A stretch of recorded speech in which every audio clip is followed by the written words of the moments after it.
La capsule Crew Dragon s'est arrimée hier à la Station spatiale internationale à 11h08 avec à son bord Thomas Pesquet et deux astronautes américains, Shane Kimbrough et Megan McArthur, et le japonais Akihiko Oshide. Nous sommes en compagnie de Sébastien Rouquette, responsable des expériences du CADMOS au CNES et des vols paraboliques 0G. Sébastien Rouquette, bonjour. Bonjour. Merci d'être avec nous sur Sud Radio. Alors tout d'abord, la capsule s'est arrimée à 11h08. Après 2 heures de vérification pour garantir l'étanchéité, la sûreté du vaisseau et de la station, l'écoutille a été ouverte à 13h05. Un sac contenant une capsule de CO2 se serait légèrement déchiré dans le vaisseau, retardant le débarquement. 1h57, c'est énorme. Comment expliquer une telle longueur? Et le problème de la capsule a-t-il compté pour beaucoup?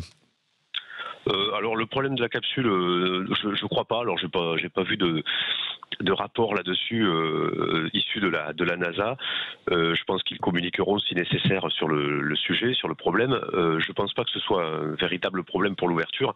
Il faut savoir simplement que des procédures, en fait, elles sont très longues. J'ai entendu beaucoup de choses depuis le retour de Thomas dans l'ISS. Les gens parlent de procédures qu'on peut comparer à celles de l'aviation, etc. Moi, j'aurais plutôt tendance à dire que là, pour le coup, vous arrivez, c'est comme si vous arriviez dans un sous-marin, mais le sous-marin remonte pas à la surface pour vous embarquer, c'est vous qui descendez. On vous ouvre pas la porte comme ça, en fait, tout simplement, quoi. Il suffit pas de frapper à la porte pour qu'on vous ouvre. Donc, faut bien comprendre que là, il y a des procédures de sécurité qui sont extrêmement complexes. C'est le vide spatial tout autour. Prendre un risque avec une fuite, donc du coup vers le vide spatial et le risque d'explosion ou de déchirement d'un revêtement de capsule ou de l'ISS, ce serait forcément un risque vital pour tout l'équipage. Donc vous comprenez qu'on prenne quelques précautions. Oui, on prend son temps. Alors justement, Sébastien Rouquette, l'arrimage se passe à 28 000 km/h. Comment est-ce possible ? Oui, mais alors là, ça c'est quelque chose de très amusant parce que cette vitesse-là, finalement, nous terriens, on se rend pas compte du tout de ce que ça peut faire, 28 000 km/h. C'est 8 km par seconde. On va dire, c'est 8 fois la vitesse d'une balle d'arme à feu. 8 km par seconde, c'est colossal, évidemment, colossal. Mais il faut rappeler que, encore une fois, on est dans le vide spatial. Alors, on est à 400 km d'altitude, donc il reste un soupçon d'atmosphère, mais c'est extrêmement faible. Évidemment, on le sent pas. Si on ouvrait la fenêtre, on sentirait pas le vent.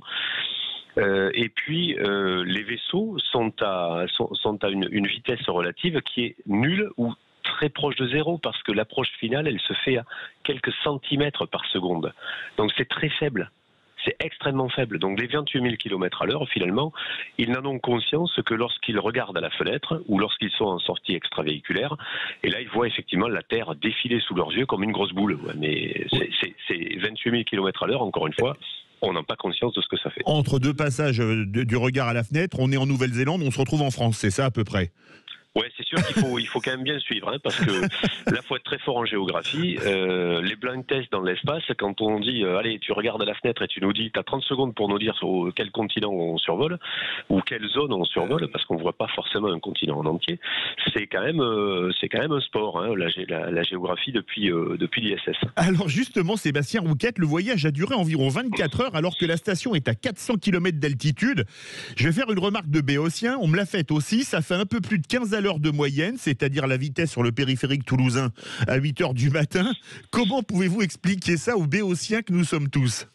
Non, mais c'est un choix, c'est la slow life, on conduit le coude à la portière et on rejoint la station en regardant le paysage. Non, évidemment, non, alors, sérieusement, qu'est-ce qui se passe, en fait? Évidemment, le vaisseau, il avance très vite. Au bout de quelques dizaines de secondes, il passe la vitesse du son. Lorsqu'il est en 8 minutes, on est dans l'espace, à une altitude de 200 km au maximum. On voyage déjà à 11 km à la seconde, donc forcément, ça va très vite. La réalité, c'est que la mécanique spatiale, c'est pas changer de voie sur l'autoroute et prendre la première sortie pour rejoindre notre station d'arrivée. Ah, effectivement. Là, la mécanique orbitale, c'est un jeu extrêmement complexe, pas seulement autour de la Terre, hein, dans le système solaire aussi, on pourrait en parler des heures. Hein, et d'ailleurs, les Français sont très forts pour ça. Hein, le CNES gagne très régulièrement les concours de mécanique orbitale qui sont organisés par les Américains. Et donc, tout ça, c'est une question d'orbite. Donc, les orbites, c'est des ellipses, des cercles qu'il faut rapprocher. En l'occurrence, il faut rapprocher l'ellipse ou l'orbite du Crew Dragon de l'ISS. Alors, il y a une question de timing, c'est pour ça qu'on décolle à une heure particulière. Et puis ensuite, il y a une question de hauteur de l'orbite. Donc, il faut rattraper l'altitude de l'ISS, ça se fait progressivement. Et puis, une fois qu'on est proche de l'ISS, là, se mettent en place les approches très lentes, avec justement des notions de sécurité très fortes. Et puis, il y a un troisième paramètre.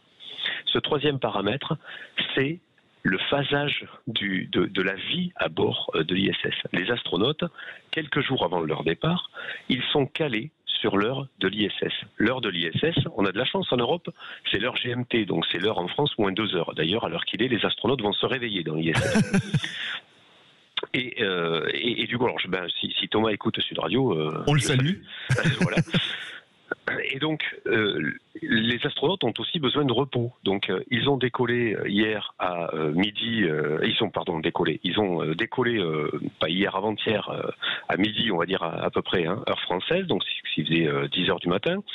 Ils ont passé une partie de leur journée donc à monter leur orbite.